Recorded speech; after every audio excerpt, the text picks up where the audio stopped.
Today you'll meet the lead singer for Men at Work, Colin Hay, who has a striking sound of his own. And Gentlemen for Christ, an uplifting father and son gospel group who brought the house down at B.B. King's.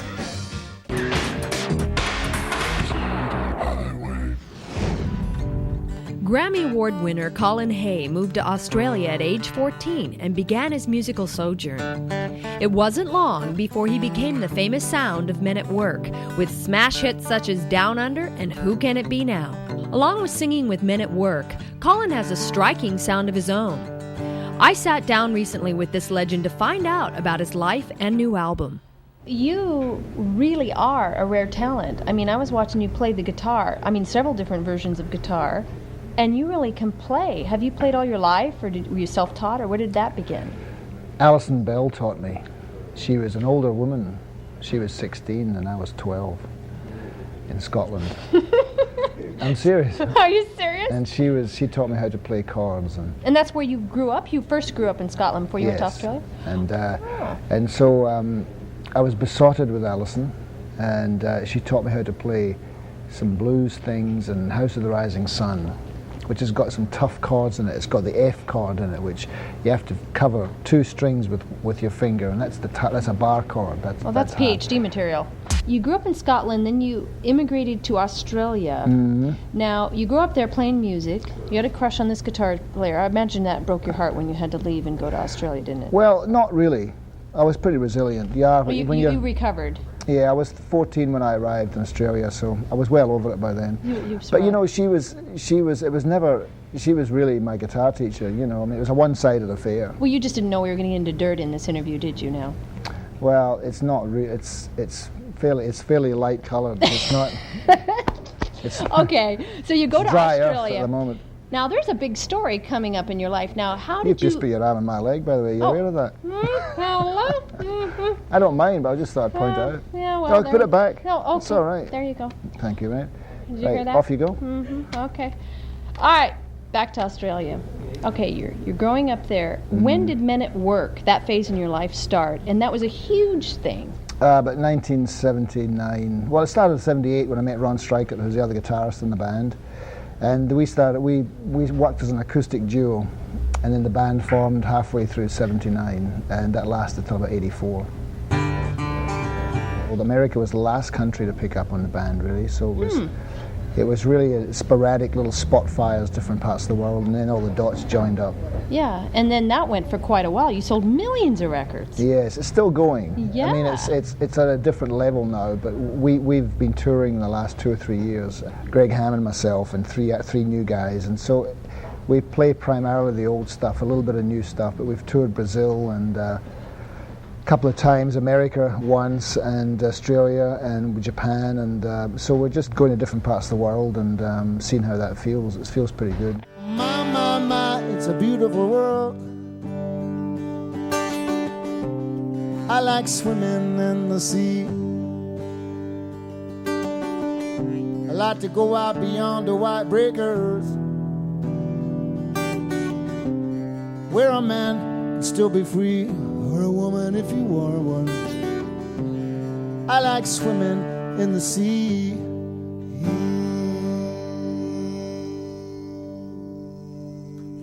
I think that we have a lot more power than we imagine we have often, you know. Mm-hmm. You even kind of give hint to that power and that choice of freedom with the song Death Row Conversation.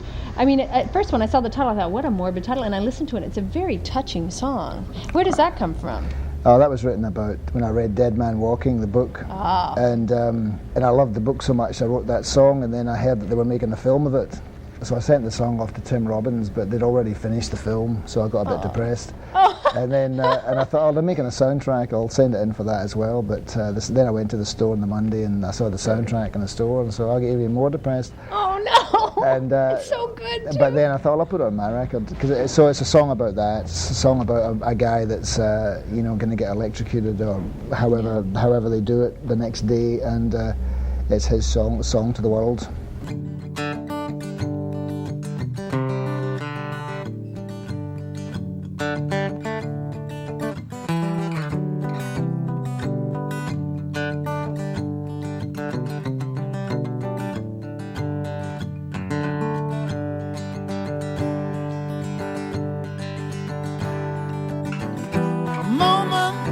your time now, as mine is closing in on me. A simple farewell rhyme to anyone who hears me.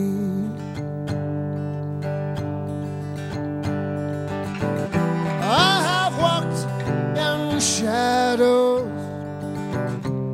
I have walked in blindness. My life now lies behind me. I have only one tomorrow.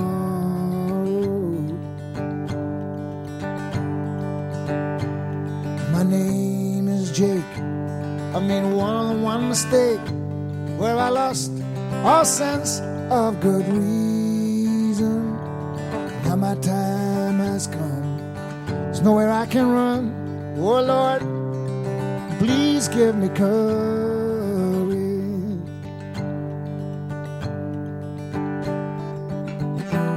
The sister, she's my savior. She's my one, my only friend. I know I do so love her. She knows that I miss me. Tomorrow they will burn me. Say that it will cause no pain. But what greatly concerns me is who of them would really know.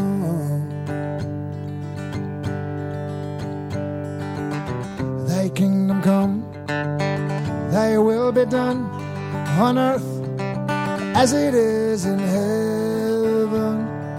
One more setting sun, dinner just for one. Oh Lord, please give me courage.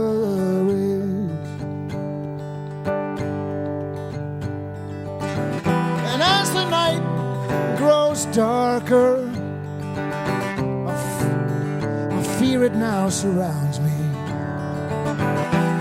I wish I could be stronger. Oh sister, can you hear me? Take this wretched soul and try to make it whole. It's true, I have been a sinner. I know I've done wrong. All I have is this song. Oh Lord, please give me courage.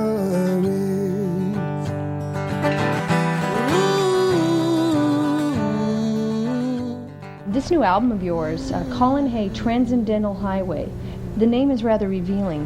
What does it mean? Well, you know, it means it's a lot of things, but basically it's about trying to go beyond your limitations, either your own limitations or the limitations that other people put on you, you know. Yeah. I mean, that sounds a little bit, perhaps a bit vague, but the other thing is that on the 10 freeway, where the PCH becomes a 10, there's a sign on the right-hand side that says Transcontinental Highway. Well, I can't see out of my right eye, and whenever I would go past that sign, out of my peripheral vision, I would read that as Transcendental Highway. Mm-hmm. Tell us about the My Brilliant Feet. That is a great song. My Brilliant Feet is about reclaiming your past and bringing it up to date, making the past part of your present, and because often people say it was originally about a football player, an Irish football player called Georgie Best, who I was a huge fan of, and it's about not I suppose it's about not trying to live your life recapturing past glories, because you'll go insane. And in my own personal situation, you could look at Men at Work as being a situation which was a peak. Mm-hmm. People say, "Oh, how do you compete with that, or how do you top that?" Well, you don't really. You just carry on and Mm-hmm. try and have some grace about how you live the rest of your life, and keep going forward. You have great moments. You don't realise they're a great moment until they're gone, and you go, "Well, this moment's different." But if you try and constantly look back over your shoulder and go, "Well, I've got to live up to that." It's dangerous, Yeah. That's what that song's about, you know. It's That's about, a great view on life. I mean, if only... Well, it's just warding off madness. Yeah. Oh, yeah. To my brilliant feet, they all pay heed. I hear the crowds roar, oh, so loudly. Is it a game of chance, or merely circumstances? A jack to a king and back, then you have to pay to play. The world, it won't wait for you. It's got its own things to do. The sun's gotta rise and drive another night away.